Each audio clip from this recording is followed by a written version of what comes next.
What's happening, everyone? Welcome back to the live stream. And we've already got some comments, which is awesome. I love it when we fire off with some comments. We already got 8 people waiting. I appreciate you guys. We got Matt from Dig Nation. If you guys haven't checked out his channel, be sure to check him out. Which, by the way, Matt, I saw you posting a new video this week. That's exciting. So I don't know if you were able to sneak that one in or if you're officially able to film, but that's pretty awesome. August, as we already stated in the comments, I don't know what you got going on with your friend, but obviously we wish them the best, and I hope everything's gonna come out to a good conclusion for everybody involved. Like I said, I don't know what you got going on, but that sounds pretty serious, and that's never a good thing. So let's see here. Richard, good to see you. Thanks for hanging out, my friend. I'm glad you got your beers tonight. We are drinking a really not good gin and tonic. I poured for myself. The tonic water was flat, which it is what it is. It is what it is. We're just going to get through it. I have some alcohol to get us through the live stream, so we're all good. Jackson, to answer your question, Michigan is actually way far north. I'm totally in the clear. We're supposed to get some thunderstorms through, but nothing severe. About a week ago, we had some tornadoes kind of roll through the area. They hit about 20 miles away, but yeah, for the most part, we're good. So yeah, Matt, yeah, it's about 1,000 miles away. So needless to say, we are in the clear. Mango tear, put it in reverse, tear. And do I need to remind you guys, I have sound effects because of the podcast. So speaking of the podcast, Rick and I have officially launched Sweat and Grime, which is the podcast we put together at mostly Jackson's request here in the comments. He has been asking us for a podcast. I've been kind of on the fence. A couple of you guys backed him up. And so really, Jackson deserves the majority of the credit, but I do want to give credit where credit's due. It was a lot of you guys, my subscribers, that really badgered me into starting a podcast. And I do want to say thank you, because Rick and I are genuinely having a good time with it. So if you haven't subscribed, those are the links I put at the top. I did pin the Spotify link. If you just click on that, if you're watching on your phone, you can click on the Spotify link. It should take you over to Spotify and you can hit subscribe. As of right now, we have 4 episodes out.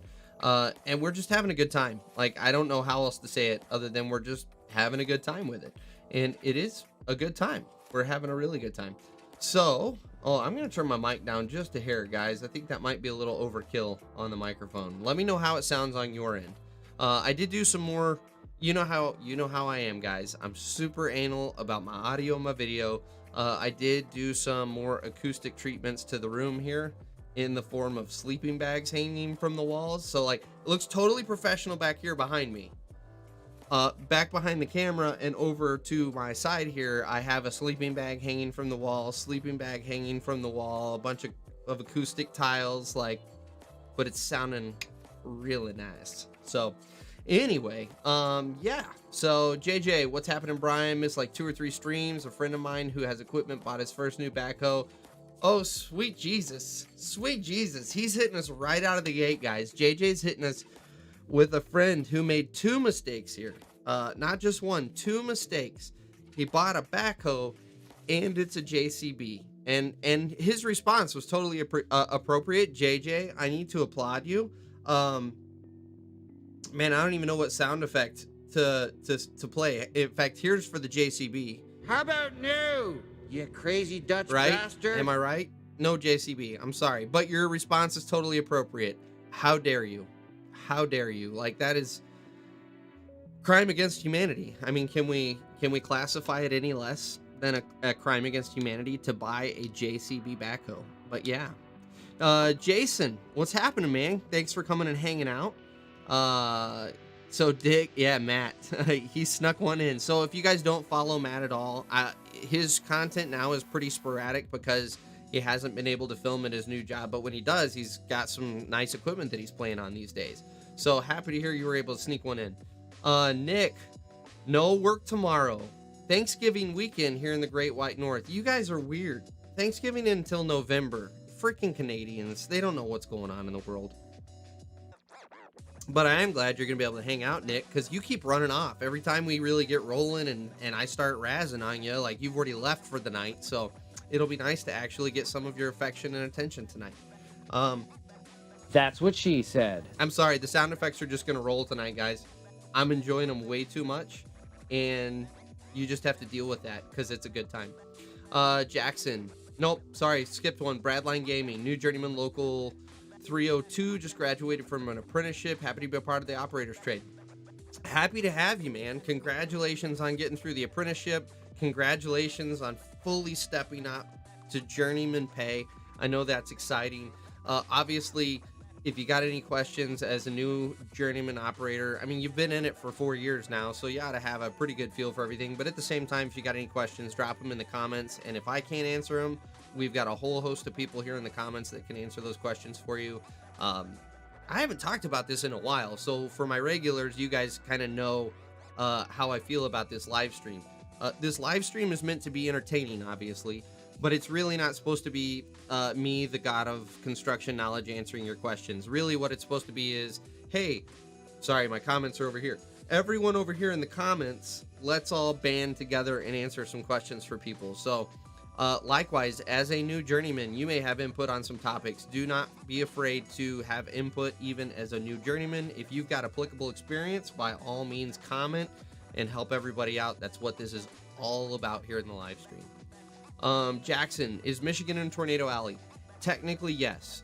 We do get some tornadoes through from time to time. It's not nearly what it is like in North Texas, Oklahoma, Kansas, kind of that middle, like real hotbed of tornadoes.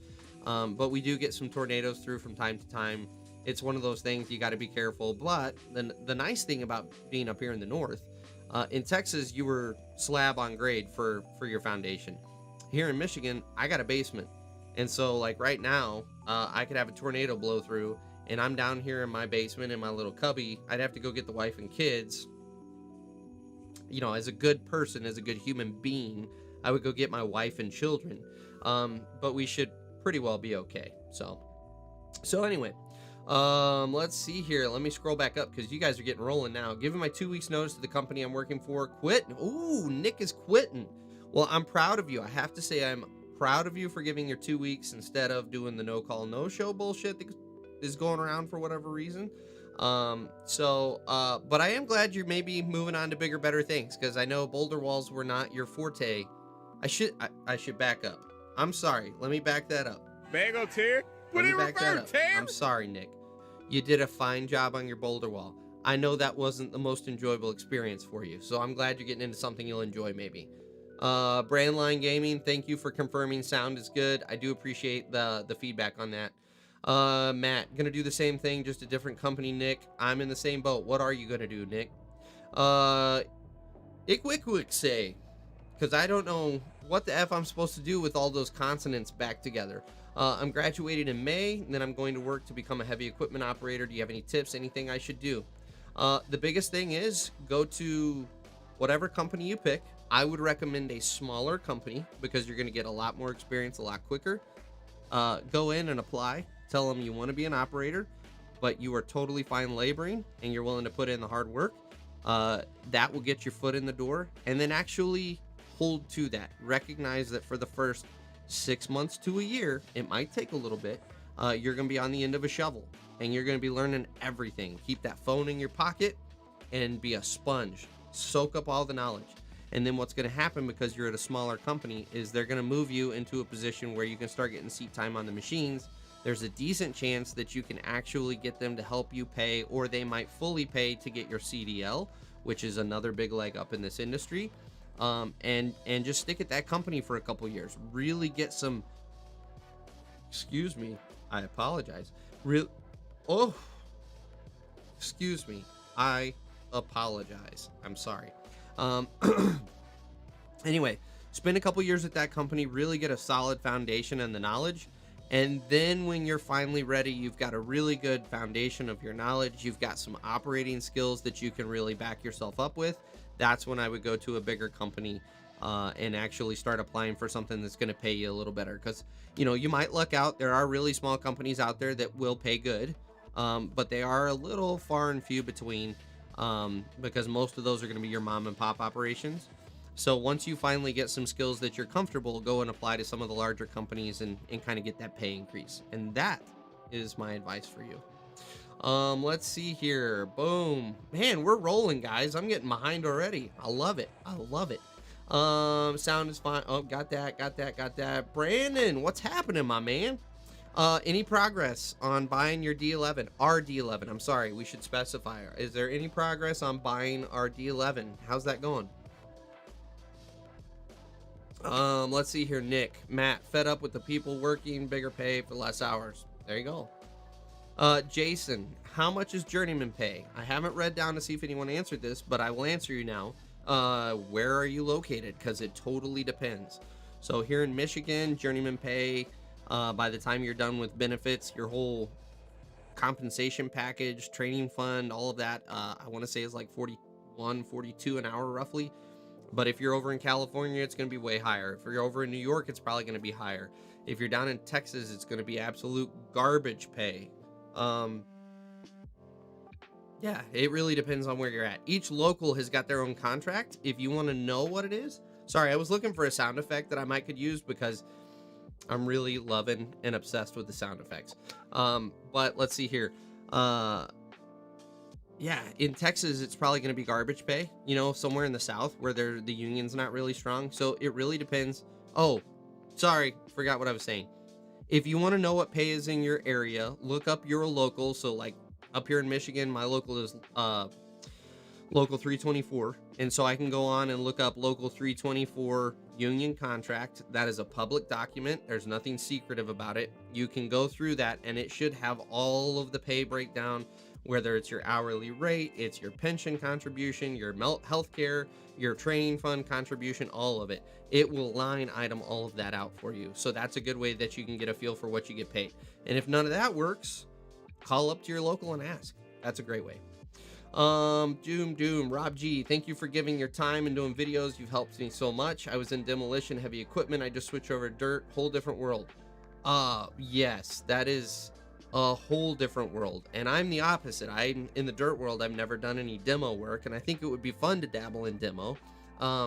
But as far as the compliments, I really appreciate it. Honestly, this has kind of been something that has morphed over time, and I've found that, you know, I'll sound like an arrogant asshole for a second. I've got a gift for teaching. I really enjoy teaching people, and so this has slowly kind of morphed into a teaching channel. I didn't ever intend for it to start this way, but I'm thrilled to death the way that it has worked out. So to get positive feedback, where I'm going with this is I'm super, super grateful.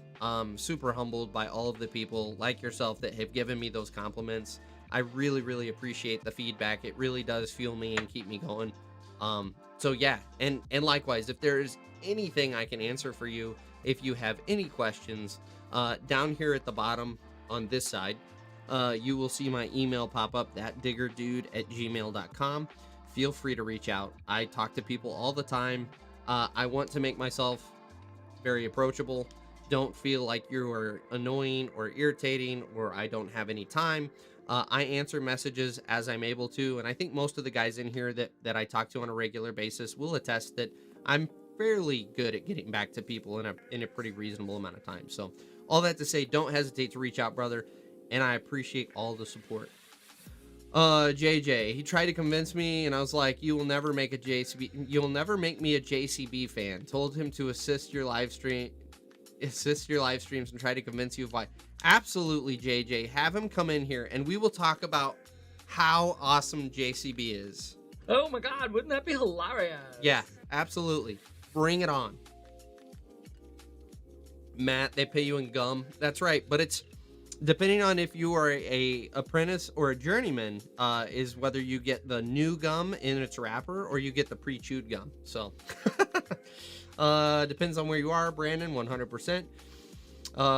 Jason, I thought in beer. I don't know what that's referring to. This is where, yeah, that's one of those comments. I don't even know what you're referring to. I'm sorry. Let's see here. Shane, late to the party. It's all right. You're fashionably late. Like, we're just getting rolling, brother. You are fashionably late. Which, by the way, I apologize for not reaching out this week, Shane. Maybe next week we can do another joint live stream. Maybe. I have to think about that. So, by the way, I'm going to be that guy. And I'm going to drop some hints but I'm not allowed to talk about things. There are some very, very big things happening in the background that I am not allowed to talk about right now. All that to say, there's a decent chance that we may be skipping some live streams here in the near future in the next couple of weeks, because I will be out of town doing a special project that I'm not allowed to talk about.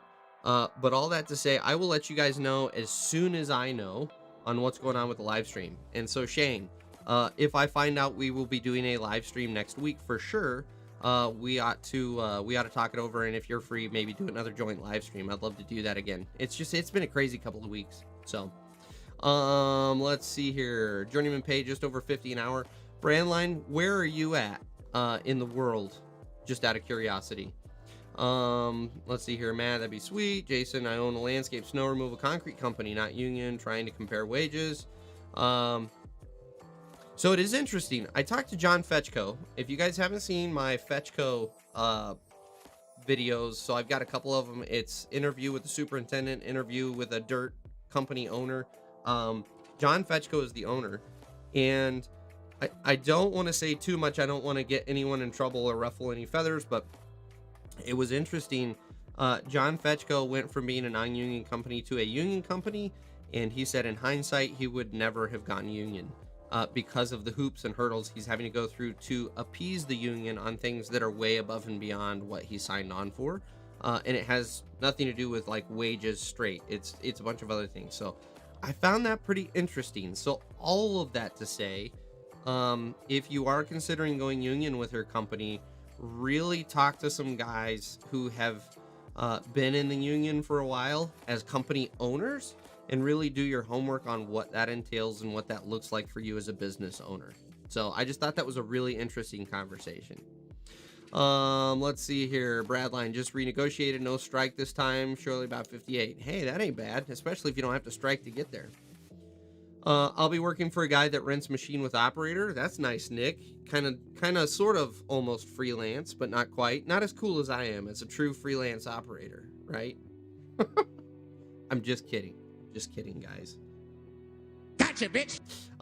Let's see here. Jackson. Job Corps has a heavy equipment program. There are a lot of heavy equipment programs out there. I don't know what the Job Corps program looks like. Just, I've never really come into contact with it, but there are a select few programs that are actually worth your time. I just don't know if that's one. Nick, I did 2 other boulder walls, starting to kind of like do them when you know what you're doing.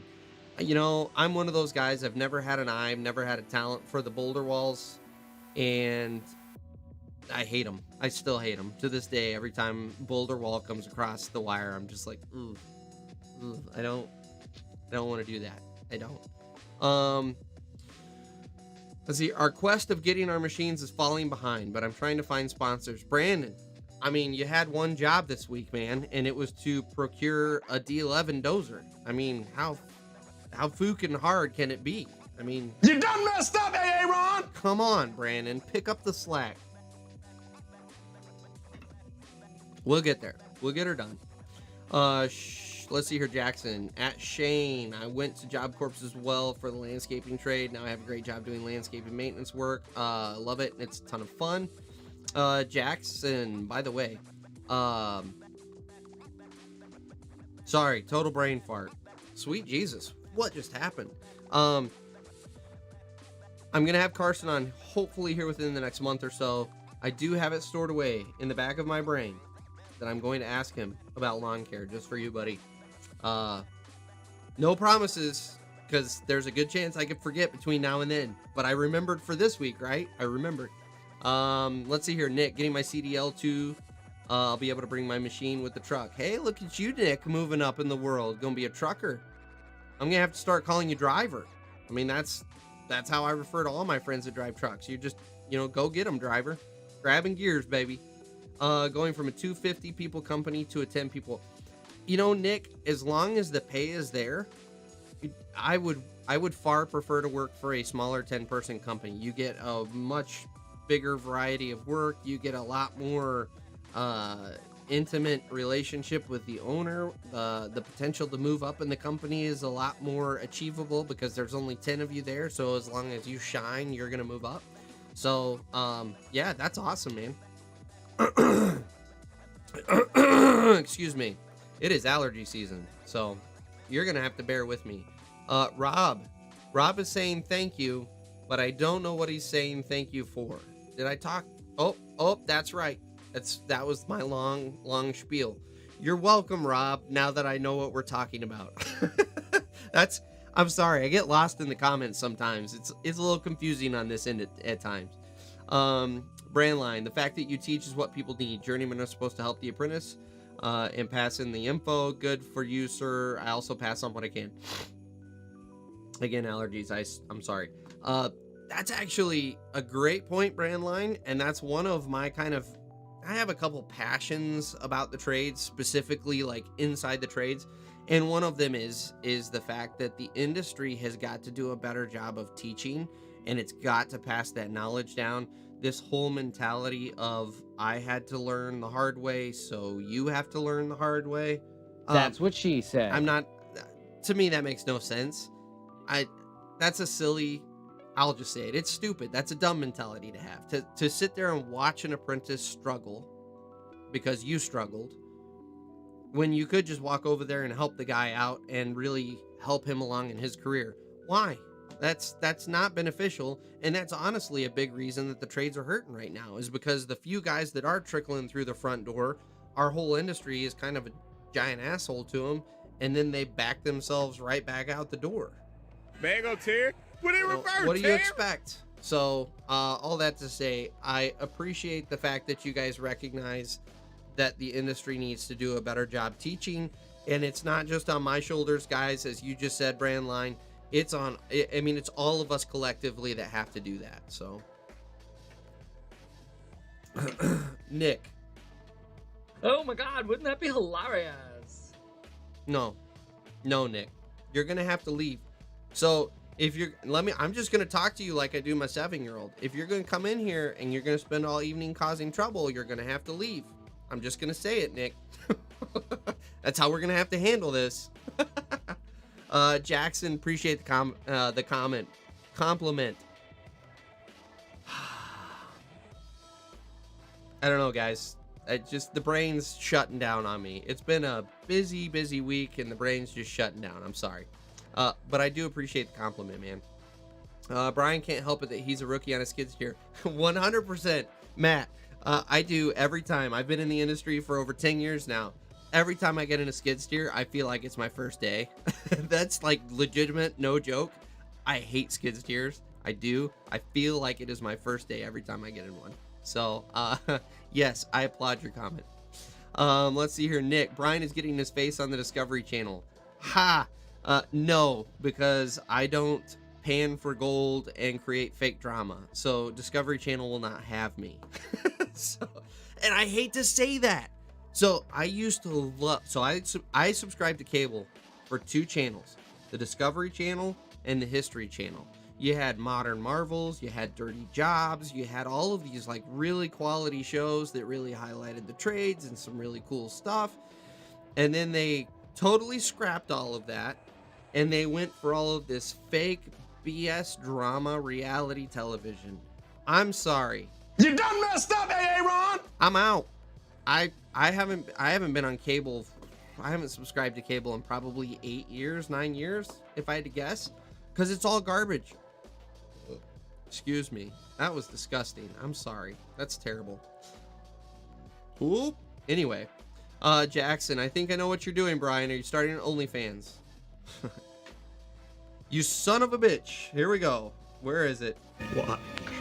You son of a bitch. I was hoping I could reveal this without you guys guessing it. But yes, we are officially starting the Diesel and Iron OnlyFans account. And for the low price of $20 a month, you can watch me remove all of my Diesel and Iron t-shirts. And then God only knows what happens from there. It gets dirty. That's what she said. Yeah. So, stay tuned, guys. You know what I'm talking about. How about no, you crazy Dutch I told you, you guys are bastard? going to have to put up with the sound effects. It's too fun. I have all of these sound effects at my disposal. And by the way, I'm looking for new sound effects all the time. Jackson did request some Star Wars sound effects. I do have to pan through to see what I can find that's going to be usable, because you guys know me, I like humorous things. Star Wars isn't really humorous. It's pretty deep, pretty heavy. We'll find something. But if you guys have any sound effects that you recommend, absolutely shoot them my way, because I will absolutely turn them in to a sound effect. And Dirty Mining Apparel is back in the comments and contributing $10 to the show. Thank you, sir. I do appreciate it. And by the way, Dirty Miner Apparel, which, first of all, I should ask, what's your actual name? Because I always try to learn people's actual names instead of their handles. But I did shoot you guys an email through your website on the Contact Me page, just kind of thanking you for last week when you contributed, I don't even remember, like 70 or 80 bucks to the channel, which was awesome and spectacular. I am super, super grateful. But I also want you to know, in case I went into the spam folder, I did contact you. I did not leave you hanging. So, but I do appreciate the $10 contribution. I'm super, super grateful. So, Jonathan, Brian, how you doing? I've been late to most live streams, but not this time. After I graduate, I plan on getting on a heavy equipment school. I know I won't learn everything, but I think it's an opportunity. So, Jonathan, I would say, well, first of all, glad to have you here, and glad that you didn't show up super late. We've still got an hour and 10-ish minutes in the live stream, so you're showing up right in time. And what I'll say is, kind of to second what Matt said there, Dignation21, if you guys don't know him, that's Matt. Yeah, I would save your money, in all honesty. I know in theory, it's nice to go to the trade school. But honestly, if you get in with a small to mid-sized company, you're going to get a much better education. And yeah, I would highly recommend you actually just go straight into work. You're gonna get a much better. Sorry, it's shutting down again. My mouth is shutting down.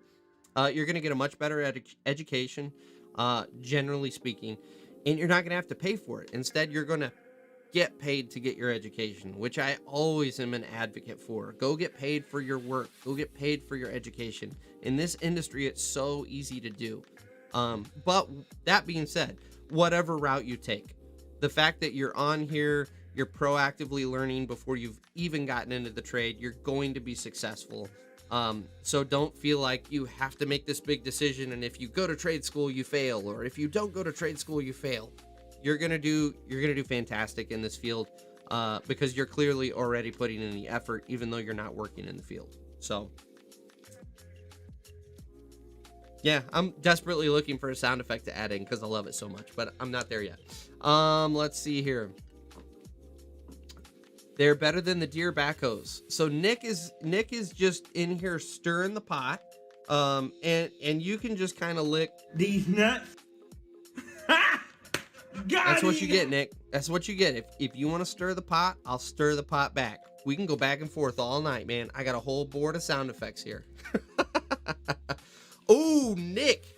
And I didn't even read his next message. Better than Case. Oh, Nick. You done messed up, Aaron. Them are fighting words, man. Like, I'm gonna go get a COVID test tomorrow so I can cross the Canadian border and kick your ass. That's what we're talking about now. We're getting serious. I'm done spooking around.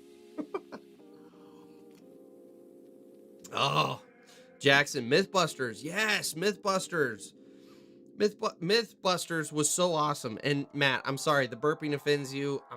I'm an animal. I'm a filthy animal. That's what happens when I get on here and drink my drinks and just rattle my mouth off. Now, that being said, Matt, I haven't seen you go live, and I would encourage you to go. Well, with the exception of saying when you switch your job. But I would encourage you to go live for an hour and a half and not burp on camera. You don't realize how many bodily functions happen until you're live on camera, and then you're sitting there and you're like, I've had to pee for the past 45 minutes, and I cannot get up. Or I really, like, there's a fart that has been really, like, the pressure's building. And this microphone, this is a really quality microphone that is this far from my face. Like, literally, I'll zoom you out. You see that? This giant thing that looks like a dildo sitting in front of my face? That's my microphone. It's very sensitive. And so, when it comes to bodily functions, man, there is no safe zone in front of this microphone. It's gonna pick it up. So, oh my god, wouldn't that be hilarious? All right, enough of the bathroom humor. Sweet Jesus, guys. We're taking it down a dark road now. Jackson, yes. Mythbusters was a phenomenal show. I absolutely loved Mythbusters. It really bummed me out when I heard about the passing of Grant. Man, I watched him so many years on that show, and just I loved what he added to it. So it was a really, really big blow when he passed away. So, all right. Tyler, I have Dirty Jobs on right now on my TV, Discovery Plus, and that's the only app I watch. That was a phenomenal show. I love the fact that Micro really drew attention to the trades. That was one of the big things that really inspired me to start kind of moving this direction with my channel, was the fact that we as the trades never really had a spokesperson before Micro, and he really stepped up and started to carry the ball forward for the skilled trades. And I want to continue that in my own way. I don't know that I'm ever going to make it to Micro's level. I don't ever think that we'll get there, but just in my small part, I want to take what he's already started with that momentum and push it forward. And honestly, that's you guys too. Anybody that's got a channel right now, Dirty Miner Apparel, who's really promoting the mining trades with their apparel line. Like, that's the sort of stuff. It needs to be an industry-wide movement to really push the fact that the trades aren't, well, here's my shirt, guys. If you guys haven't seen it, you can purchase this. I don't ever pitch my merch because I don't want to be that guy. But college, an alternative to those who can't hack it in the trades. That's what we as an industry need to start preaching, is we aren't in the trades because we weren't good at school. We're in the trades because it's an awesome career path that pays really good money. So all that to say, I love Micro and Dirty Jobs for what they did back in the day. Nick, the sound effects are too delayed. You know what, Nick? Again, These nuts. just suck them right now, because I love my sound effects and I can't give them up. Dirty Miner Apparel, it's Anthony. I'm going to try my best to remember that. I tell everyone it's going to take me like 2 or 3 times before I get it and really confirm it. And I am glad you got my email, because I was a little worried about that one.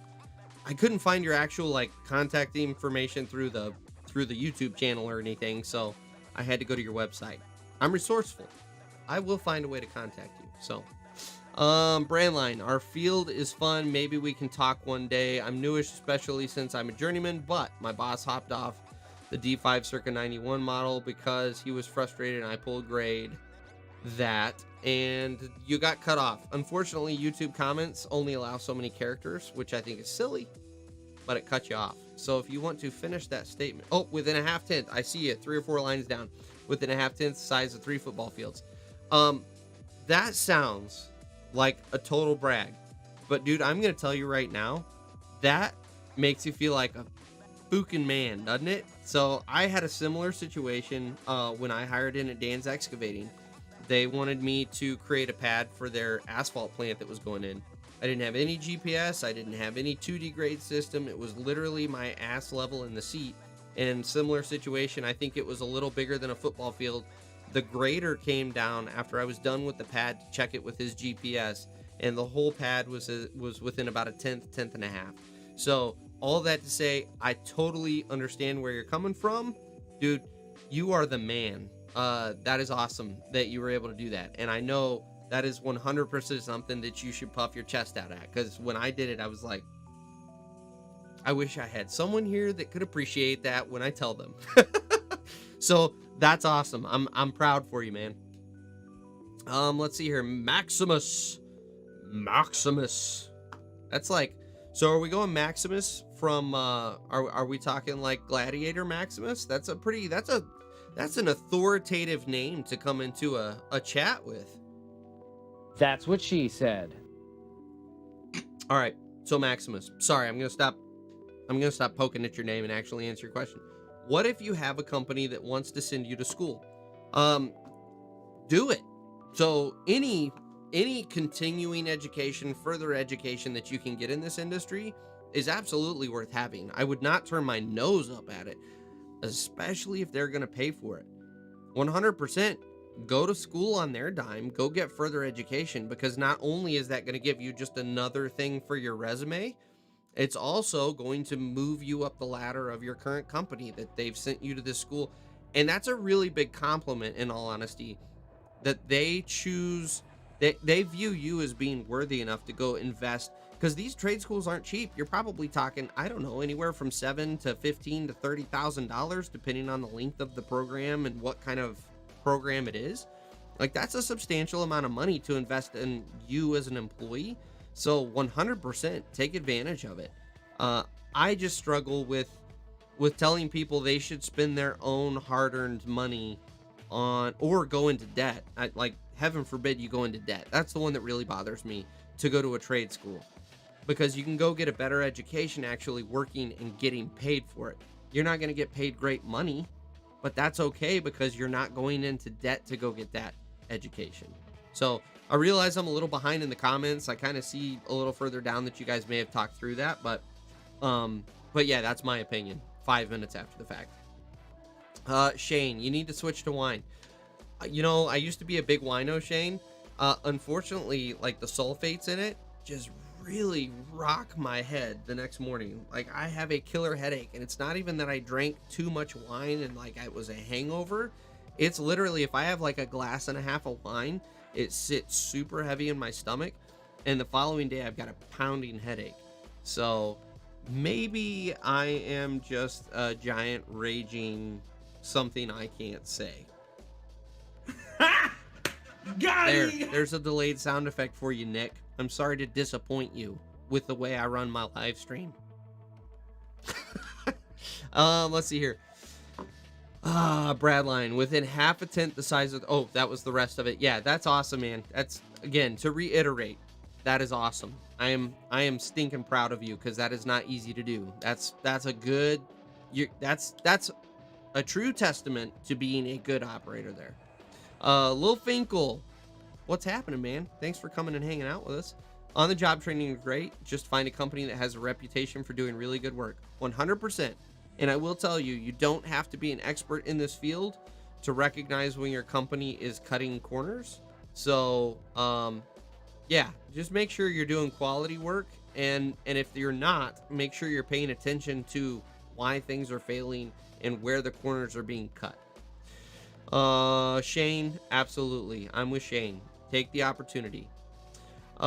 Nick, says the guy that can't run a backhoe. Sweet Jesus, Nick. He is poking tonight, guys. That's what she said. Really poking tonight. One of these days I'm gonna come over across the border, Nick. You just wait. I just have to get up the courage to have someone jam a Q-tip into the back of my brainstem and test me for COVID. Matt, the burps come from the other end. Oof. I hear you, man. I hear you.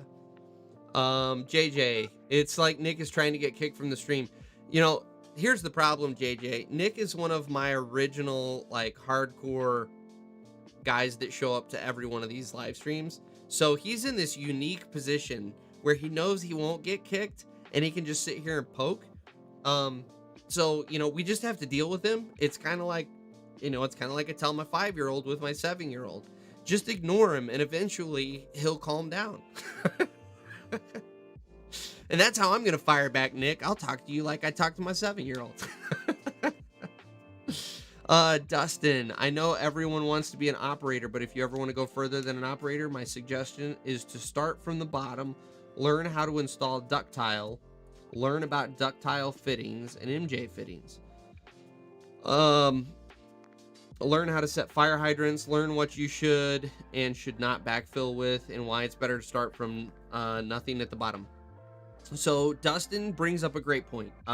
Obviously, I'm an operator. This is an operator kind of geared channel, but that doesn't mean that you have to be an operator to be successful. And this is also something in the industry that I don't talk about enough that should be talked about more, is our attitude towards laborers. We as operators tend to get the mentality of being a laborer is just a stepping stone. It's a rookie position that you then work out of because you become an operator. And sorry, my voice is cracking like a 12-year-old.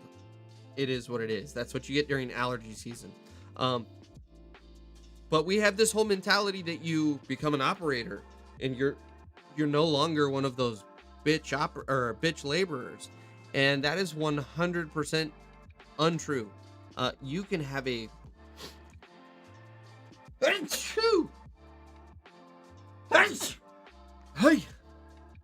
okay, back at it, and now with less sneezing. Sorry, excuse me. No, you can have a fantastic career and make really good money as a laborer, and there is nothing to be ashamed of. It's not a lesser than position, and that is honestly one of the things that really bothered me when I was in the union as an operator, is kind of this general mentality that the laborers, and it's not, I want to be very careful here. It's not across the board and it's not everyone. But at the same time, there is this mentality that laborers are kind of there to do your bitch work. And that is 100% not the case. We talk about this brotherhood when it's convenient. We talk about this brotherhood when it's nice and happy and warm, fuzzy feelings. But when it comes to, hey, your laborer needs help down there in the trench because they took his helper down the job to go tie in some edge drain and he's struggling to fit this manhole together. I'm sorry. Get your ass out of the seat and help your laborer. I know he's in a different union. I know it's technically not your job. But at the same time, we are all collectively a brotherhood in this thing we call the skilled trades. And you need to get out there and help. You're not above that guy. You're not above the shovel. And I've talked about that in a couple of my previous videos. You're never above the shovel. So all that to say, you can have a fantastic career as a laborer. Dustin, thank you for bringing that to our attention and kind of reiterating that point. That's fantastic. Jimmy San Apple, what's on test or what I need to know? I'm assuming you're talking the apprenticeship test. I have no idea because I never actually took it. So this is where, if anyone in the comments, Shane, I know you're union, I believe, if I remember right. What was on the apprenticeship test? Because I never actually took it. I've actually reached out, believe it or not, guys. I have reached out to the union multiple times to try to get kind of just some support and help. And I'm all for pitching into the union, but they won't call me back. So I've asked them to go take the apprenticeship test just for the sake of taking it so that I can help you guys prepare for it. And I have yet to get a call back on that. So I honestly don't know what's on that test. Jonathan, there's a company here searching for operators. I would say desperately, but requirements are having a license and minor experience. What license, I guess, would be my question. Like, we don't have licenses in this industry. You can get little, I always laughingly call them Home Depot forklift certificates. I mean, you can go to a trade school and get a license or some sort of diploma, but it doesn't count for anything because it's the same as me having, I'd have to dig it out. I have no idea. In fact, I may have thrown it away years ago, but I have a Home Depot certified forklift operator. No one cares. No one cares that Home Depot sat me down in front of a computer and taught me how to drive a forklift. It doesn't apply to the real world.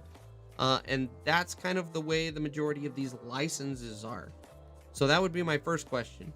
But my second statement to that is that's a common problem in the workforce right now, or I should say in the hiring force community. I don't know where I was going with that sentence, but that's a common problem. And those companies won't find quality operators because they're putting this bar way up here and it doesn't need to be up there. Be willing to train, be willing to teach as a company, and you're going to get really, really loyal, good employees. Shane, you don't have the voice. What is that referring to, Shane? It's been too long. I'm sorry. I don't know what you're referring to with not having the voice. Boom. Oh, holy crap. You guys have really left me in the dirt here on the comments. Yeah, screw college, F college, F college, F college. I'm with you guys 100%. Trade work is irreplaceable. A lot of college degree careers are getting replaced by technology tradesmen. Well, yeah, 100%, Finkel. We're always going to have a job. Like, you're never going to replace the trades. You got to have someone to build your roads. You got to have someone to build your houses. You got to have someone to fix the plumbing in your house when it goes out. Or when the light switch stops working, you got to have an electrician. Dustin, I mean the small company I am with put me through 2D and 3D training for dozer and hoe and how to use rover. Dude, that's phenomenal. That's phenomenal training. Anytime you can get GPS training, take advantage of it, because the more intimately you know those systems, the more you kind of become one with the machine, and you have this kind of symbiotic relationship with the GPS. If you go and watch my GPS series I've been putting out, you're gonna notice I talk a lot about this. Anyone can get in a machine and push the little button that turns the automatics on, and anyone can drive that machine forward. But there's a whole other skill set that goes into operating a GPS machine, knowing what the machine's doing and what it's telling you, noticing, like understanding when something isn't working right, why, what's the machine trying to do versus what are you needing it to do. So 100% take advantage of those trainings. That's valuable training. So yeah. Brandline, I was pretty happy, not going to lie. It's hard to pull grade that close for those our new world in the field, especially with dinosaur machine. Yeah, 100%. Be proud of that, man. That's an achievement. That is a genuine achievement. My trade school was free, but they pay us for hotel stay and food and classes, and I live in Washington State. Our wage for operators would be $58-ish. Woo, that's nice. You got a nice setup there, man. That's awesome. Can we make a vote to ban Nick Jackson? Unfortunately, Nick, we're just all stuck with him. He's here. He's along for the ride. And secretly, I love Nick. I do. He is a good, you know what? He's a good guy, guys. He's just pushing my buttons because he knows that's our relationship. So what happens in the background when I'm not on the live stream is Nick, along with Brandon Nick Santa Maria, Brandon Culpepper, those guys both just spam me with JCB backhoe pictures all the time. Like, it's just the button pushing and the poking never stop with those two. So I'm totally used to it. So we're all good. Let's see here. Matt, yeah, exactly, Matt. That's more in line. Let's make him a mod. That's more accurate to the relationship going on here. RG, I'm planning on signing up for heavy equipment operator in New Jersey. It's an 8-week course.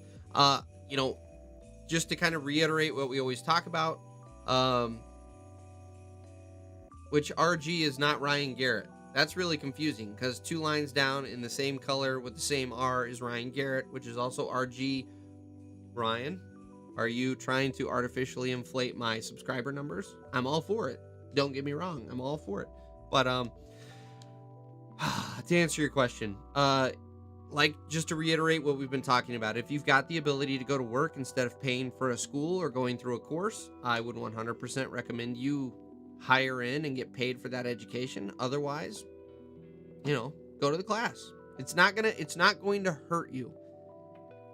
It's just going to maybe potentially, if you're financing it, put you in a little bit of debt, which I never recommend to guys. Nick, Pink Whitney. Nick, I've actually been batting around the idea of going and getting another bottle of Pink Whitney just for you at some point. Maybe we'll do that here in the next month or so. We'll see what happens. Bradline, I think I'll have to get some merchandise and show off on the job site. So feel free, if you guys, I would love that, first of all. So, the support on the merchandise site is great. If you guys haven't noticed, as of this last week, I do have a Teespring store that is showing up on YouTube, and I've got some pretty cool products in there that I haven't had before. Mine is still on the way to replace this cup. I now have a diesel and iron cup. We've got some other cool like iPhone cases. I've got a phone case coming from my Galaxy. But then I've also got on my dieselandironproductions.com page, I have my official Printful store. You guys are more than welcome to go order merchandise there. As always, I try not to pitch it because I don't want to be that guy that shoves it in your face. But obviously, any support is truly appreciated there. So, Ryan, how's it going? Canadian Thanksgiving. So you had some prior commitments. Hey, no, it's all good. We got bacon in here too. We got the full crew tonight. I'm really excited because everyone's starting to slow down for the season. We're all getting to hang out together again and enjoy a nice Sunday evening drinking. All for it, guys. This is awesome. Maybe Bed Bath & Beyond. I don't know. I don't know if we'll have enough time. Yeah, who knows what's gonna happen tonight? Who knows? Brandline, we need laborers, period. If you think you're above them, hop off the machine, set pipe, check grade. Yeah, 100%. If you think you're above those guys, hop off and try to do their job. It's a humbling experience. I have no idea what that word is you used to begin with. Bacon. Sitting in the truck sick today in central Indiana. Dude, the sickness is going around right now. My wife had it. My buddy Rick, that you guys are familiar with from the channel and also on the podcast, he's got it. His wife has got it. It's not a good time. I apologize that you're having to suffer through that. Shane, I've been running a rake and a shovel for the last week doing cleanup. I didn't get a chance to watch your video, Shane, but I did notice that there was a lack of equipment on the video thumbnail that I saw. So good for you, man, for getting off the machine and helping out. Like, I'm all about that. Ryan, when I worked for a day with a union company as an operator, I was still helping them pull a hose around. They asked if I learned my lesson not to get out of the seat. The lesson should be get out of your seat more often and help those guys out, because I guarantee you had a really good relationship with those guys at the end of the day. Brandline, again, we should talk. I might have some cool info for your next stream. I got books and stuff to pass off.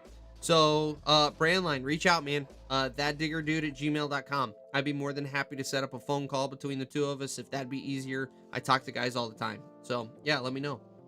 The D1. Yeah, that would have worked up until Cat just changed all their nomenclature around and totally screwed us all up. Jackson, which part of Washington are you from? So that's a back and forth there. Sean, our laborers here make it just a few dollars less than operators, all the same benefits. So here in Michigan, I want to say here in Michigan, our laborers actually make they're either right under us or equal, but their benefits package is actually better than the operators. So, there's nothing wrong with being a laborer. That's not a bitch job. That's a man's job. Ryan, I don't know if I could just sit in a machine and watch people work. I'd at least find a broom or something to help out. It's not that difficult. That's the way I always felt. I mean, like, to an extent, you're just an a-hole if you're sitting in your cab watching everyone work around you while you just hang out. Like, get out and help, man. We're all here to work. We're brothers. Matt, I would love to go live with you one day, brother. I think with our brains together, we could help these new guys tremendously. Dude, I'm all for it, Matt. If you want to go live sometime, let me know if you got a webcam and a setup. I've got the software. Like, I don't know if you were on with any of the ones that Shane and I did together. I'd love to get more guys on this live stream. It's kind of a joint live stream. So let me know what your schedule looks like, buddy. And we'll absolutely do a live together. I'd love that. That'd be great. Brandline's from the Seattle area. Nice. I got cousins up in that neck of the woods. At some point in time, I need to make it over to Washington. I haven't been out there since I was a freaking kid, like 8 or 9 years old. I need to make it out there sometime. Finkel, being a team player is key to being profitable and keeping good health. The crew chief or operator shouldn't be afraid to jump in and hit 100%. That is 100% true. Super wise words there. And not only that, but even if you're not king dingling on the job, just for the sake of developing, there it is again, just for you, Nick. I know you love them burps. But yeah, just for the sake of building relationships on the job, get out and help your laborers. Like, you're gonna have a really tight-knit crew when you actually genuinely help each other. But when you're that like a-hole operator that's just sitting in his seat, no. Guess what? Laborers hate you. You're an irritation. Bacon. Apprenticeship test in Wisconsin is basic math and measurement skills. Imagine pictures of machine screws next to pictures of rulers. Summer graphics, terrible. So that's kind of been my general understanding of the apprenticeship test, is it's fairly basic math and like comprehension skills. It's not overly complicated. It's not crazy complex. You're not doing long form division with 4 decimals and any of that stuff. Like, it's pretty straightforward. I just try not to say that because I haven't actually taken it and I don't want to put my foot in my mouth. Dustin, we have pipe layers that make more than some of our operators. I started as a laborer and learned a lot because I had someone willing to teach me, moved up to an operator. Now I'm foreman, and now, oh, where did he go? Now I do both. We're a small company, so I do a lot of everything, but I get paid really well. To do it, should be paid for your experience, not your time. 100%, Dustin. You should be paid for your experience and what you're willing to do, the work that you put in. So that's awesome that you got that from the ground up training. I mean, that's what I'm all about on this channel. That's why I really have a hard time recommending guys go straight into the union as an apprentice, is because you don't get the shovel time. I think that shovel time is super valuable. And because you're in the union, heaven forbid you touch a shovel in the union, you know, to me, that's the one part that really bothers me. You should still have to spend time on a shovel. At that union training hall, you should have half of the operators in machines and half of the operators laboring for those operators. And then around noon, you switch. That way everyone's got a good understanding of what's going on in the hole, and everyone's got a good understanding of how much work it is for your laborer when you dig a really shitty trench and they've got to go clean it up. So that's personal opinion. My personal opinion, guys. Let's see here. Olympia, you're going back and forth. Massachusetts and Rhode Island have licenses for anything that lift above 3 feet. That's interesting. Huh. I know if you want to get your crane certification, that's a federal license. That's a legit license. Outside of that, like, there's not any real legit licenses in my neck of the woods. Brand line, side note, the IUOE is possibly looking toward drone and training for survey and other opportunities. That would be pretty cool if they got into doing that. I mean, that is getting more and more the way to do these jobs, to really get a good feel for the progress of the job, how much material still needs to be moved, how much material has been moved. It'd be really good to get that knowledge out there. Fam, what should I expect on my first day as a roadway foreman? I was a superintendent for a landscape construction company. Never been in the roadway business, but the company is willing to train me. Honestly, if they're willing to train you, so what you should expect, pretty fast-paced work environment, because it's road work. Generally with road work, you're involved with either the DOT or the local municipality, which means there's deadlines, which means there's also bonuses. So you will have there's a little more pressure on the timeline of the project than there would be in the landscape side. I would say you're gonna have, you know, the same basic concepts. You're going to be worrying about materials. You're going to be worrying about hours for both your manpower and the hours on your machines. You're going to be worried about your overall timeline and where you're at in that timeline versus where your deadlines are. You know, just be ready to pull some hours, which I'm sure on the landscape side, you guys pulled some hours too. So that's not going to be a super crazy different aspect. But the fact that you're at a company that's willing to train is awesome. That's really cool that your company is willing to do that. So yeah, absolutely take advantage of that, and you should be fine. If you've kind of ran landscape jobs, this is just a very, very souped up, high level, bigger version of that.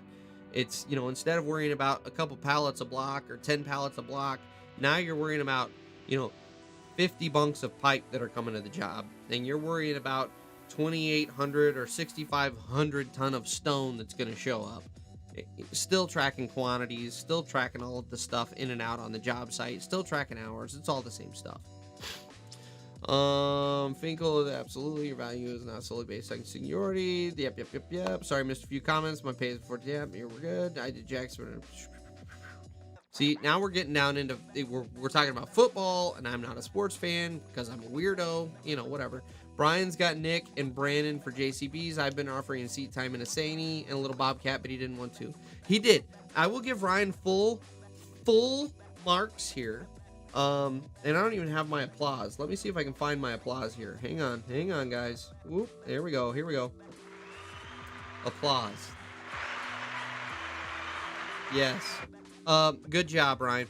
He did offer me some seat time in a Saney. This past week, he offered me seat time in what can only be described as the shittiest little Bobcat I've ever seen. I don't even know what size was that, Ryan. So, you know, the opportunity to come run some of these garbage machines is out there for me. I've just been doing a poor job at taking advantage of them. So, smash that like button. 100%, Matt. Smash that like button. Yeah, man, I don't even have any sound effects for that. I'm sorry. Let's do another applause. Yeah, smash the like button. There we go. Oh, I've got all sorts of things. I'm still learning about all my sound effects. So we can do like, told a good joke. I'm sorry, we're not going to use that. That's too cheesy. Anyway, Cleo. Hey man, I'd love to get into excavating, but there's a small issue. I'm about 5'2" and close to 105 pounds, and I'm curious on what I could do to prepare myself physically and mentally for being a laborer. So here's the deal, Cleo. First of all, I apologize. I'm just now getting to your comment. I realize I'm way behind in the comments. But honestly, the small people, yeah, you're a dude, I think, maybe, dude. Hey man, love to get into small. Okay, maybe you're female. I don't know. It's hard to tell. Anyway, whether you're a male or female, smaller frame, smaller muscle mass means you use less oxygen. You got smaller muscles so that you're not exerting yourself. In all honesty, this industry, the guys that do the best laboring, guys and girls, I should say, are the small frame, wiry ones, because they can go forever. It's the big, bulky meatheads in this industry that really struggle because they get out there, and you got to think about every ounce of muscle mass you've got is consuming oxygen and all of your blood sugar, and you're metabolizing a lot faster as a big old meathead than you are as a little thin, wiry guy or girl. And so I honestly would worry less about the fact that you're small and actually really lean into that, because I think you'll do really well. Now, you could very well find yourself in a position to where you have a hard time carrying some of the heavier stuff around the job. You'll catch some shit for it. It is what it is. Accept that. Kind of go into it knowing that you're going to catch some shit for that, and it's okay. But no, honestly, when it comes to just like flat out work pace, it's always the thin, wiry ones that outwork the big old meatheads. So I wouldn't worry too hard about that. You'll do well. You'll do fine. Jonathan, I don't really understand why they want that license either. It's some kind of certificate, but I'm guessing they aren't that desperate. Yeah, if that's ultimately the correct conclusion. If they've still got license requirements, and let me specify, there are OSHA courses like your OSHA 15 and your OSHA 30 hour that are legit licenses that you do need on some job sites. You've got mine safety is another one. These are legit licenses that are federally regulated. That's a whole different thing. But if we're talking about the license to run an excavator, I'm sorry, you're a douche. If you've got that as one of your job requirements, your prerequisites, you're a douche. And you're not going to hire anyone because no one cares about your dumb license. So anyway, they were a big company and it's getting smaller. Most of their operators from their gold days are retiring. And what they're seeing right now, you see a decrease in the labor force because you have ridiculous requirements to work for you. No one is hurting to find a job right now. So the higher you set the bar for hiring people, the less people you get in the door. Let's see here, Matt. I'm sure your weight and height are not an issue. If you work hard, stay busy off your phone. Yeah, and that's a great point, Matt. Like take the weight and everything aside and the height. Yeah. The fact that if you can just be a good worker, you're going to be successful. Who cares if you can't lift the heavy stuff? You're going to be fantastic because you at least work instead of being on your phone. So great advice there, Matt. Let's see here. Jackson and Brandline. Jackson, Brandline, you guys may need to create a private chat here. I'm seeing a little romance starting to fire up here. You guys feel free to pull off into a private chat. Make your OnlyFans. You guys can make good money on OnlyFans like I'm starting to. And for those of you just joining us, that was a joke. Because I don't have an OnlyFans. And I won't have an OnlyFans because no one wants to see this body naked. It's so much hair, you wouldn't even imagine. Let's see here, Matt D. We're looking to go into the 302. Okay, so that's back and forth. Reach out to you. Hey, this is nice when you guys do the back and forth because then I can skip all these and we're starting to catch up, sort of, maybe. Let's see here. Where are we at? You ever seen a turbo blow up? Branding, yes, 100%. And the smoke cloud is glorious. you know exactly what happened the second it happens. It is amazing to watch a turbo go, especially at nighttime. So I actually had the turbo go on my concrete breaker at like 2 o'clock in the morning while I was breaking on a job. You want to talk about sparks?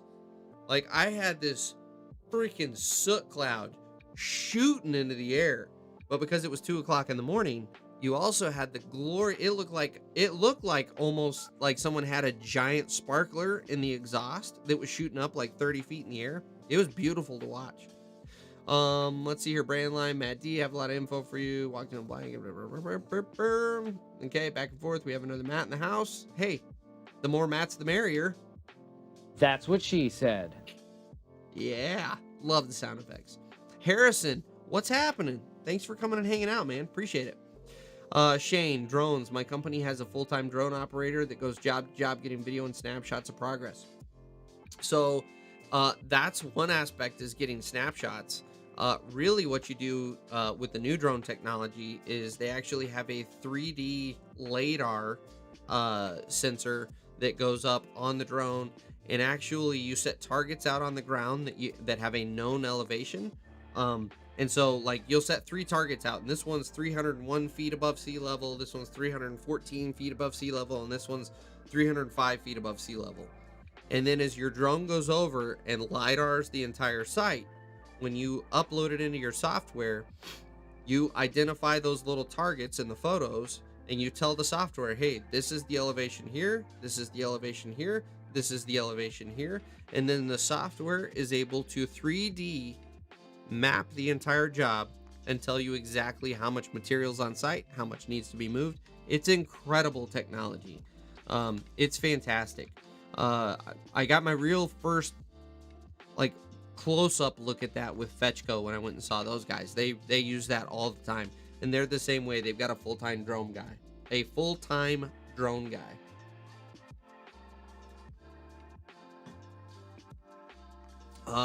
Let's see here. So we're going back and forth with some training stuff. Sorry, chat sent by accident. Once it catches up, gives me permission, I'll reply. I don't know what you're talking about, Brandline, but yeah, you guys. So I don't know exactly what that's referring to, but if it's like whether or not you guys can use my chat for this, dude, use my chat however you need to. This is a resource. This whole live stream is just a resource for you guys. This actually what's happening right now with you guys helping each other out is exactly what I want this to be. I want this to be like, hey, Brian's sitting there running his mouth all evening, but in the meantime, I got someone local that can help me here. By all means, guys, that's awesome. And I would love it for you guys to be able to get each other's contact information and actually contact each other and help each other more. That is exactly what I had in mind for this live stream when I first set out to make it. So yeah, by all means, go for it. My voice is going. Allergies. Jackson, Brian, how's Devin doing, and when can we see him with you on stream? I think he'd really like it if we could talk to him. So unfortunately, this live stream happens after bedtime. So I don't know that that Devin or Jack will be on the live stream anytime soon. There's a chance you might see him in some upcoming videos. We'll have to see. That's a fine line that I tread, because so actively on the job, I actually have my kids out a fair amount. And in fact, Jack, my oldest, went to a job and full on worked with me for a day on a recent job we were on. But I try not to film too hard with that, just because putting kids in the spotlight, putting kids on YouTube, you've got to kind of be careful there. I do want to do a good job protecting my kids as their dad. But at the same time, who knows? I would love to have one of them on the live stream and let people interact back and forth. He would get a huge charge out of that. Jack would a little bit. I think he would burn out pretty quick, but I think Devin would get a huge charge out of that. So we'll see what happens. We'll see what we can put together here. Bacon, I keep forgetting where the dirt show is. I can never find it when I run out of diesel and iron. So if you go onto YouTube and search Equipment World, and we're gonna go one step further. Sorry, I got a scratch on my nose. I'm not picking my nose, guys. All right, I'm not picking my nose. I got an itch. All right, so let's see here. World. Equipment World. Here we go. So I'm going to link to Equipment World's channel in the chat here for you guys. That is where you can find the dirt. That is a show that's really, it's this whole thing, my whole channel is really geared towards you guys, the guys that are sitting in the seats. But Equipment World is really geared towards contractors, the owners of the company, the guys who are running a business. And so you're going to see a lot of that content really pertain more to that. If you want more content for just, you know, something to listen to, that link at the top of the chat there for my podcast, that's Rick and I. We put out a podcast. We just BS. Aaron Witt is going to be on that here within the next month. I think I've got him booked for actually the end of this month. He's going to be on the podcast. It is geared towards the trades in general, not just the dirt world. So to give you some more interesting things to listen to, we are in the process of getting more guests on the show that are going to be from different trades. So if you do want more content outside of the YouTube stuff, absolutely hit up the podcast too. Every Tuesday night around 7 is when I try to drop those episodes so that you guys have something to listen to on Wednesdays in the cab. Because I know a lot of you guys use this stream on Monday to listen to in the cab. So I wanted to give you something kind of halfway through your week. So that's the logic there. Stian Jusuk, it's been a while, man. Thanks for coming in. Do you use spreadsheets for knowing how much material to order on a site? I was in charge of ordering gravel once and didn't have info to base it off of. I just needed to do it by feel. It was stressful. It all depends on what your setup is, what your style is, what tools you have available, because it doesn't make sense to have a spreadsheet if you don't have a phone or an iPad or a computer to work off of. But yeah, a great way to do your calculations is to actually have a spreadsheet so that you can actually track not only what you need, but how much material has arrived and therefore how much material is remaining to come on site. That's a great way to do it. It just depends on how you want to approach it. So I don't really have a great answer for you because so many people's conditions and situations are different. So oh, let's see here, Ryan. It was an old Bobcat 323. Oh, you're talking, man, that's how far behind I am? Sweet Jesus, that was like 30 minutes ago. I'm sorry, guys. I'm sorry I'm this far behind in the comments, but I want to get to everyone. I don't want to leave anybody out. It was a 323 rated at 1.8 tons, has 2,000 hours, and is slopped beyond belief. 6 inches of play in the swing. Ooh, that sounds like a real gem, Ryan. I'm so sad I had to miss running that beauty of a machine. I really am. And that's your favorite machine, Ryan. 100%. Yes. To agree with Brandon. Cleo small spurs can change course of future. That is some, that is some heavy sound advice there, Jackson. Even the smallest that is a Star Wars quote, man. Like, you're all about Star Wars. That should be a Star Wars. I could hear that coming from Obi-Wan, man. Well done. Well done. I don't even know. Let's give him a little applause because that was fantastic. Stian, 155 pounds. It's not so much about how much you can lift, more about how well you can use what's around you to move things using lever. And that's another great point, Stian. Learning to utilize just simple levers, like being able to leverage your shovel under things or picking up a 2x4 and using that to assist. Get creative. Don't try to just work your way through brute force. If you don't have the brute force, work in other ways. Work smarter, and you'll actually work circles around the big guys. So, sweet Jesus, I think we're almost caught up. This is amazing. I'm almost caught up in the comments here. Sean, all medium-sized companies and large companies want everyone to have OSHA 15 here, and they will put you through it in their office on the clock. Yeah, that's the before you guys ever go pay for a course. I'm sorry, I gotta get a drink. Finkel, I don't know if I missed you or not. If I didn't miss you, thanks for hanging out, brother. If I did miss you, maybe I'll rewatch this part, and then I can say, hey, thanks for hanging out. I'm sorry I missed you. Anyways, it's been a pleasure. I'm sorry. Lost myself. I lost myself. Where are we at? Oh, like all medium size. Yes. OSHA 15. So that's what I was going to say. Before you guys go out and get your CDL, before you guys go out and take an OSHA course, before you do anything that is a requirement for a job, apply to the job and see if they'll pay for you to get it. Because a lot of these places, especially with the labor market, excuse me. It's a bold strategy, Cotton. Let's see if it pays off for him. Burping in the live stream. That is a bold strategy, and I apologize. But yeah, a lot of companies will pay for you to get these trainings. Don't go fork over the money out of your own pocket. Go take advantage of the fact that a lot of these companies will pay. In this labor shortage, they're willing to invest in you if you prove yourself to be a good employee. So go apply for the job. If you don't get it, say, okay, I'll go take the course and I'll reapply. If you do get it, say, great, you guys can put me through the course. That's how to handle that. Matt, where do babies come from? That is a complex question with a very complex answer. And the best comparison I can give you is if you were an electrician, it is like you have your light socket and then you have your light, and but then you're unsure if the light plugs into the light socket. So you kind of do one of these to check and make sure the fit's okay. Is it okay? Maybe we need to adjust, and then you finally drive it home. There we go. That is how it works. Oh my God, wouldn't that be hilarious? Gotta love the sound effects. Sean, that's what our drone does. Checks grade by those targets, topo, the whole job. Yep, it is a phenomenal tool. The drone market, when I first got my drone, I started looking into other possible uses, because that was before the YouTube riches started rolling in. And that is Got him!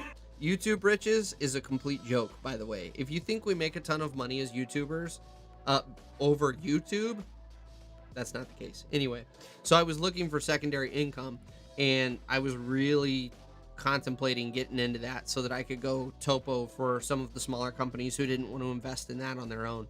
It is incredible what that software is capable of. I've got a farmer buddy that I was looking into doing a LiDAR thing for, where you can actually do crop counts, believe it or not, by surveying the property. It's just incredible. Jonathan, ever been working on a dozer open cab and it just starts raining so bad that before you try to get into your car, you end up looking like you got in a pool with your clothes on? 100%. I was working out at the Detroit Metro Airport, and we had this, it was like 2 or 3 weeks of storms that would roll through, and they would pop up out of nowhere. And legit, we had some storms roll. We had one in particular that rolled through that we were under a tornado warning while all of us were out on the tarmac. Like, we're all out in the middle of the airfield during a tornado warning. We had lightning striking the job site. It actually smoked one of our rollers, and we're all just huddled on our equipment getting soaked because no one can see anything, and the van can't drive around to pick us up. Yes, I have legitimately been in that position. I've been that guy more than one occasion. Running my concrete breaker, I can't tell you the number of times, because as the concrete breaker, you are the point person on the job. You can't take a rain day because you delay the entire job. So I would sit there for hours on end in my rain gear, pounding away at pavement, and it's raining so hard that the rain gear actually soaks through, or it either shoots it down your hood or down your back. Like, it's just, yes, I have been there. Yeah. Let's see here. Brandon, probably missed this, but what's the latest on the sandbox? Are you referring to Extreme Sandbox? Because if that is what you're referring to, Brandon, there are no updates, because that's going to have to happen next year, probably in the fall of next year, when everyone's starting to slow down, because there's no way I could scramble that whole trip together. I don't have the funds to attend that trip myself right now because of other things going on in the background that I'm not allowed to talk about. So we'll get there, brother. We'll get there. Ryan, gonna need a weekly update on the sandbox, Brian. Hey, it's coming, guys. I promise. So here we go. I just want to show you guys this right here. Right there. Channel trip. I have not forgotten. It is on the list. We are going to do a channel trip to Extreme Sandbox. It's gonna have to probably be next fall, because I can't get anything together this year. Definitely up to date on the podcast. Is very good, but definitely great. You're plugging it. Thanks for reminding me, Equipment World. Yeah, absolutely, Bacon. And thanks for listening to the podcast. Like, legit, that's yet another experiment that we're going out and doing something we've never done before. And so any support we get on that is super, super appreciated. So I am grateful you guys are listening. Chris, that's pretty wild what you were saying about the drone survey software stuff. Never heard about that. I wonder if one day you'll even be able to build your own GPS file from a drone for equipment. Chris, it wouldn't surprise me if you get close. The only difference is the way the drone software works versus the way the 3D software works at this point in time. They're not kind of on the same plane, so they wouldn't be able to easily talk to each other. But down the road, 100%, I could see absolutely a company developing the software that would be able to do that. So, Ryan, what size die-cast models do you have behind you, and where did you buy them from? So, I believe they are 1/50th scale. Let me look. KCX210 die-cast. I believe it's 1/50th. Yeah, 1/50th. And my, this is how cheesy, I'm sorry. I love Case in so many ways, but they're so chintzy in so many areas. So if you want to buy Case merchandise, you actually go through Staples to do it. Like, that's how pitiful it is. They don't even put out their own merch. They just go through Staples. If you go do a search for Case, CE for construction equipment, Case CE, die-cast models, you should be able to pull up the 210. There are a couple websites that sell them, but I got my Case equipment through the Staples website. And then my mother-in-law, believe it or not, I love my mother-in-law. She's super supportive of everything that I do. She has actually bought all of the cat equipment you see behind me. So I've got my 938 loader up here. And then I've got my little D5 back here. And I'm fairly confident she bought my 2050M dozer. And so all of the Case stuff came through the Staples side. All of the cat stuff came through, I think it's 1001 Toys. Let me see here. 3000 Toys. So 3000toys.com has a phenomenal selection of die-cast models. So that's where those came from. Let's see here. Brandon, when you talk to Aaron, are you going to ask him about cow tipping? Actually, I already talked to him. So I did, I think it's this coming week. Yeah, I think it's this coming week's episode of The Dirt is an interview I did with Aaron last week, which that was the nice thing about that whole interview. It was fresh in his mind of rolling the 259. And so I actually asked him about that and talked to him about it. So we don't actually, or no, we do. I take that back. We do discuss that in the Dirt episode because one of the things we talk about are some of the changes that need to come to the industry. So if you guys don't watch the Dirt, I would highly encourage you to watch this coming episode this week. I think it drops on either Thursday. I think it's Thursday that it drops. And we do talk about a lot of the stuff that needs to change in the industry and how the industry views employees and all of that stuff. But yes, I did tell him when I was conducting that interview, kind of after it was all done and winding down, I said, hey, I got this podcast that's way laid back. We swear, we talk candidly about stuff. I'd love to have you in that environment as opposed to this really rigid formal structure. And he's like, yeah, I'm totally for it. So it would not surprise me at all if we talk about the cow tipping incident that happened. And we'll get into it. I'll give him some shit because that's just who I am. So, but he's been really good natured about it through the whole thing. He's been really good natured.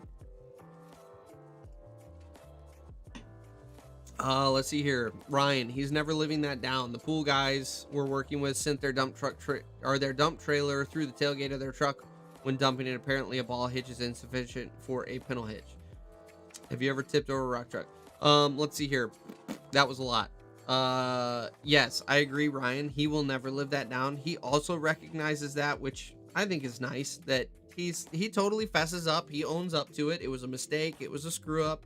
Might as well own it. It's okay that you're never going to live it down.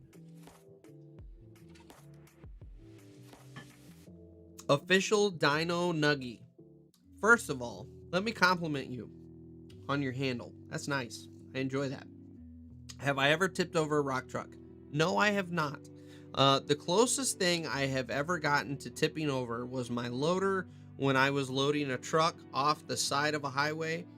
And I always make a point to kind of, if I'm getting into a dicey situation, I have a way out or I have a way to catch myself. And so what I did is, as I dove off the side of the road, I knew that my bucket would reach the side of the truck I was dumping into.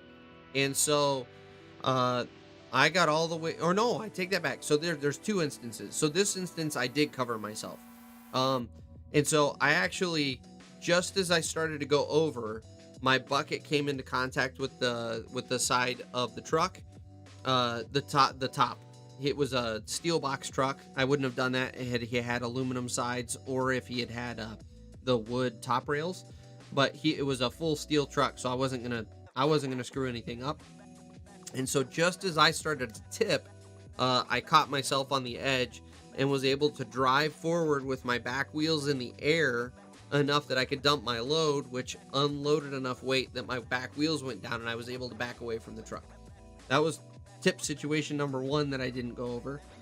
Tip situation number 2 was, I just thought of a third. Ooh, story time. Situation number 2, I was in my loader and I had a side dump bucket, and basically we had the road here, and then I was in the median that was like 3 feet above the road, and I was pea-stoning edge drain with a side tilt bucket, which, if you don't know what that is, you drive along and your loader is connected to this flat platform, and then your bucket, you can angle up and down like a normal bucket, but then you can also dump it off to the side. And so I had that sucker loaded all the way to pea-stone. I was tracking right along the edge of the median, or the median, 2 or 3 feet above grade, and side dumping into it. And all of a sudden I hit a patch of sand that was underneath the clay, and it gave out. And first thing I did was drop, and this is something you learn on the loader very early on. If you ever start to tip, you drop that bucket to the ground as fast as you can. And that's exactly what I did. I dropped it all the way down. But at this point, like, I'm leaning way over, and all the laborers scattered because we were all convinced the machine was going over. And so so everyone starts coming back when I didn't actually tip. And so I told everyone to get back. I'm gonna screw up your grade. I'm sorry. And the way I got out of it in a loader, if you've never done it before, you can actually inchworm, you can scoot yourself over. And so what I did is I turned all the way into, so let's say this is my downhill side. This is what I'm going to tip towards. I turned all the way into it, which is going to make you more stable. And then I put my bucket down on the ground and raised my front wheels off of the ground, and then turned my wheel all the way over. And what that does is it actually scoots your machine sideways. And so what I was able to do is, instead of being tipped up like this, I was able to scoot myself to where I was now. Instead of this angle, I was to this angle. And then I picked my bucket up as low as I could to move. I cranked her all the way over again into the steer, and I inched over again. Now, instead of being at this angle, now I'm to this angle. And it got to the point where I could drive off of it without actually tipping over. And so all of that to say, I have never officially tipped a machine over or rolled it on its side, including rock trucks. I've been stinking close though. The third example, I was running a rock truck. It was a rigid frame rock truck. It wasn't even like an articulated truck. And we were actually building out the haul road for the rest of the trucks, and we had a soft spot I was trying to fill. And just as my foreman was kind of guiding me in, and it was technically his bad. I should have known better, but I was a rookie driver. This is back when I first hired into the industry. And he took me over this soft spot, and I tipped so far forward that I had rocks and dirt coming over the doghouse and like blowing over top of the cab. And I was just like, oh. Like I was in a panic. And then their solution was to push me through it and like out to the other side. So the D10 gets behind me and just starts shoving me through it.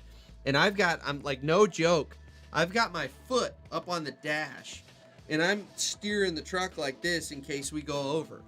And that is how I got out of that one. And it was just by sheer luck we didn't actually tip the truck. So anyway, Matt, thanks for clearing that baby thing up for me, because my kids are driving me nuts. I've been wondering where they came from. You know what? I'm in with you, Matt. I absolutely have a fair amount of days where my children, it's just like, in fact, here's a perfect sound effect for me and you both. This is how I feel about my children. Why are you the way that you are? Like, that's, I don't know, 3 out of 5 days. I'm just like, really? Like, those are the choices you've made with your day? That's how we're gonna handle ourselves today? We could have had a good day, and this is how you're choosing to handle yourself? Come on. Let's see here. A CDL is roughly, and then Brandline has left me in total suspense. I have no idea where that was going. Brandline, you can't just leave me hanging like that. A CDL is roughly what, man? Sweet Jesus, spit it out. Jackson. Excuse me, pardon me. Why would you continue working through a tornado warning? And if there's lightning striking your equipment, you have to stop because lightning is attracted to metal. So here's a quick tip for you. You get picked up on an airport job whenever the van comes and gets you, because you can't leave without the van. The second quick tip is lightning is attracted to metal, but if you are on that piece of metal, you will not get electrocuted. Where you're in danger is standing next to your machine. That is the most dangerous part. So a lot of guys on the job, it was the stupidest thing they could have done.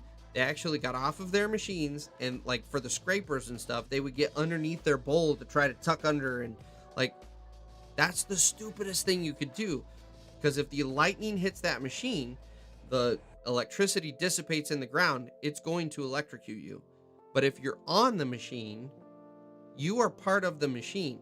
The lightning hits the machine, travels through the metal in the machine down to the ground, and dissipates into the ground. You're totally safe sitting on the machine. So if you ever find yourself in a lightning storm and you have to stay on your piece of equipment, you're not getting picked up, you can't get to your car, stay in the seat. Do not get out of your piece of equipment. That is way more dangerous than being on your piece of equipment. Let's see here. Boom. That is what you call savage. If I see lightning striking equipment around me while I'm working, I'll probably poop my pants. Lightning has enough volts to turn a person into a kebab. Oh, believe me, when a lightning strike happens within 100 yards of you, there is a very visceral, like, oh shit moment that happens. And yeah, it'll wake you up. It will absolutely wake you up.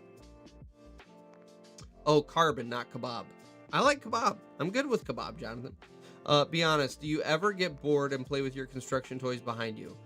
No, I don't, but my children do. They are I'm constantly having to keep the kids out of here because they keep playing with the equipment behind me. Now, I will say, I don't play with it, but I do rearrange them sometimes. So, like, you know, maybe instead of the excavator being parked in this position, you know, maybe we'll park it in this position for a while, and, you know, the 2050, you know, maybe the dozer blade needs to be up in the air a little bit, or maybe we got to bring the, you know, I do switch out my pipe forks for the bucket on my 938. So, you know, it all depends, guys. It just depends on what mood I'm in. What is cow tipping? So, Jackson, cow tipping officially is this old wives' tale that you can go out and catch cows at night while they're sleeping, standing up, and you can go over and push them and they will fall over. It's called cow tipping, if you're not familiar with that term. It's total BS. You will get yourself killed if you try to do it, because you can't tip cows over. I'm sorry. Everyone who tells you can is a liar. Now, the reason we're talking about cow tipping is because if you haven't seen, Aaron painted his 259 to look like a Holstein cow. It's got the black and white spots on it. And so when it went over on its back, the big joke right now is that it was this is what you call cow tipping. You tipped over your earth mover. So that's where that's all coming from. Oh, Lord. Oh, Lord. Jackson's going to get himself killed trying to tip over cows, guys. Chris, drones are going to become such a big part of our business. By the way, guys, let's do 5 minutes. Somebody put me a line in the comments, and we're going to go to the line. I appreciate it. You guys got my back. For the last, 3 weeks, you guys have had my back on that, and I really appreciate that. The drones are going to become such a big part of our business that one day Caterpillar will offer an option. You hit a button, and one takes off from a box in your cabin, does whatever you want. You know, to an extent, Chris, I could almost see that. Instead, what I see is part of your GPS package that you buy from Cat, or not even Cat. So you've got Trimble, which is hand in hand with Cat. You've got Leica, and you've got Topcon. Where I see this going is part of your GPS package from either Leica, Topcon, or Trimble comes with a drone, and you're able to fly that drone over the job site, do all of your topo readings, it uploads it into a file, and now you can, boom, that's instantly available in the cab of the dozer or the excavator, ready to rock. I can totally see that becoming part of where we end up going. Look at you guys. I got 3 of you guys drawing lines. I'm all about it, guys. Man, you guys are so awesome. I appreciate you. I don't even have a good sound effect to play, because all of my sound effects are the cheesy, obnoxious ones for giving people shit. And so when I have a genuine thank you, I don't even have a sound effect for that. Thank you. Anyway, Jackson, is it hard to push them over because we probably weigh a bunch? Yep, we're still on cow tipping. Jackson, don't try it. My brother, don't try it. You will legit die if you try to actually go cow tipping. Have you ever heard of snipes? If you go catch snipes, it's cow tipping is right there with it. There's no such thing as a snipe, just like there's no such thing as actual cow tipping. Please don't kill yourself trying to do this. God Family Country, hello from South Florida, a little late to the party. Dude, you showed up right at the very end, and I'm sorry, but I am happy that you showed up. I appreciate the support, but we're in the process. When we get to the lines down here, we're wrapping her up. So yeah, that's it. And so this is how well you guys know me. Steon has already put a line in and said that's the 5-minute mark, because I don't know how to cut myself off. I love it. Steon, that genuinely makes me smile. That is awesome. That you guys know me so well. Shane got a loader on 2 wheels for about 50 feet. But which 2 wheels? Was it the 2 side wheels, or was it the 2 front wheels? Because I've actually carried a structure for an extended time on the front 2 wheels of the loader down the road trying to get it there. But that wasn't really, I wouldn't call that a tipping situation. I totally had that under control. Not really. The knees are locked. So here we have Matt further, I love how here we are on this dirt channel talking about heavy equipment operation and the nitty gritty of the skilled trades. And we have devolved into the logistics of cow tipping. Bagel tier? Put it in reverse, Tim. let's just back out of this. No one needs to go tip over cows, guys. You can't physically tip over a cow. You're not strong enough. The cow will win, and then they will stampede and kill you. Don't tip cows, ladies and gentlemen. Ryan. I've never had any close calls. Almost tipped a skid steer on the windshield, but dropped the bucket the second I felt it going. Other than that, it's climbing hills and wants to roll. Yeah, at the end of the day, I try to anytime there's a doubt, anytime there's a situation that gets a little sketchy, I always approach it in a way that if everything goes to shit, I've got a way to catch myself. I've got a way to back out. So, I'm gonna knock on my not wood desk here and say, so far I have not tipped a machine. Okay, so we're at the first set of lines. So here's what we'll do. We're going to go down to the very bottom line that Bacon drew. That is the end. We're not Jackson. Sweet Jesus. We're not even getting into fainting goats. I can't do it tonight. I don't have time. Maybe Bed Bath & Beyond. I don't know. There's no time. There's no time. Anyway, Bacon, airport jobs. You basically post 9/11, if you want to work at the airport, you have to go in, you have to get a federal background check. You have to go through an online training course that talks about where you're allowed to movement versus non-movement areas in the airport, because you have to worry about air traffic, you have to worry about ground traffic. There's very, very, very specific rules that the FAA lays down on where you are allowed to be and not allowed to be. And so you have to go through, man, I don't even remember how long the training course was, and take a couple tests. And then you get certified. Once the background check comes clean, you get to be certified to be on the airport grounds. Then you have to pile into a van. You don't get to drive your car out there because you're not allowed to just take cars onto the airport grounds. So we had a van. We had a couple vans that would shuttle us in and out. You would pack up all of your shit for the day. So, and I'm not talking about just like your regular stuff. When you're in the middle of an airfield that's, 5 miles in any direction, cleared of all trees, legit, not lying, in the middle of June, I was wearing full Carhartts because the wind was blowing so hard. It was freezing us all on the tarmac. And so, you are carrying your lunch, you're carrying your rain gear because you never know when a rainstorm is going to pop up. You're carrying your grease gun, you're carrying, rags, for doing all of your stuff that you need to do. You're carrying your Carhartts. Like, you've got all of your stuff in this big pile in your lap in the van that takes you through airport security, which we had our own security post, and they would legitimately go through the van to make sure there weren't any firearms, there weren't any bombs or anything. And then we would go out onto the airfield. The van would drop you at your piece of equipment, and that is where you resided until it came and picked you up. And you never knew what time you were going home. It totally depended on what was going on in the day. So your little aspect over here might be wrapped up. You stay busy until 8:30 because you've got other areas of the job that are still working, and the van hasn't come to get you. And then if you had to leave because of an emergency, you had to call the van up, tell them what you had going on. It was generally like 30 minutes before they could make their round, because when they're not bringing people in and out of the airport, they're escorting trucks in and out, because all trucks have to be escorted. It's not fun. I'm not gonna lie, it's not fun. I do not miss working at the airport. I wouldn't want to do it again. So that's what it's like working at the airport. So anyway, thanks for the live stream. Hoping I can avoid Sanies and Bobcats this week. Hey, me and you both, brother. So that's it, guys. I love you guys, but I'm not answering anything else under Bacon's perfectly straight line. It's beautiful. We're gonna leave it how it is. You guys have yourselves a fantastic week. As of right now, we are going to plan on doing a podcast later in the week.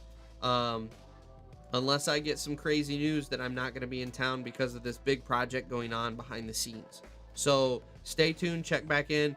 Absolutely, again, just to reiterate, check out the podcast, which is linked up above. It's the pinned link. Go subscribe to that, check it out. You guys have a great week, and we'll catch you next week on the live stream.